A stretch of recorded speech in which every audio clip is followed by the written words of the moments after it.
As-tu déjà prié pour quelque chose, tout en te demandant comment une solution pourrait encore être possible? Cela arrive lorsque nous regardons une situation trop longtemps. Une porte reste fermée. Une réponse ne vient pas.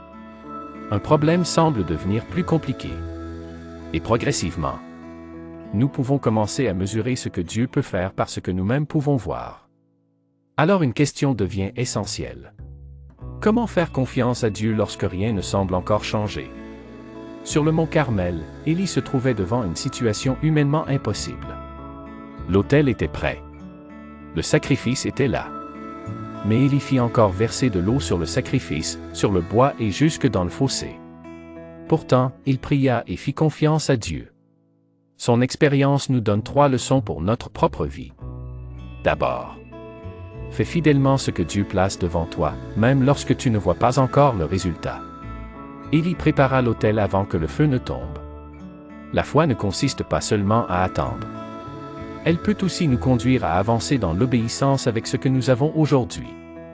Puis, ne laisse pas l'impossibilité visible déterminer la puissance que tu attribues à Dieu.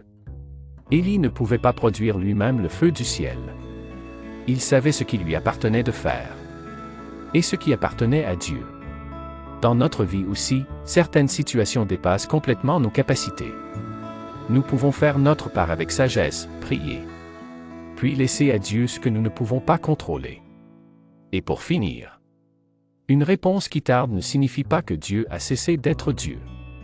Avant que le feu ne tombe, l'autel était toujours mouillé. Rien de visible n'avait encore changé. Pourtant, Dieu était toujours souverain. Notre confiance ne doit donc pas dépendre uniquement de ce que nous voyons aujourd'hui. Alors pense maintenant à une situation que tu ne peux pas contrôler. Demande-toi: quelle est la prochaine chose juste que je peux faire aujourd'hui? Fais-la fidèlement. Puis prie: Seigneur, je fais ce qui est entre mes mains. Aide-moi à te faire confiance pour ce qui ne l'est pas. Et toi, dans quelle situation as-tu déjà dû faire confiance à Dieu avant de voir la réponse? Partage ton expérience dans les commentaires. Elle pourrait encourager quelqu'un qui attend encore aujourd'hui.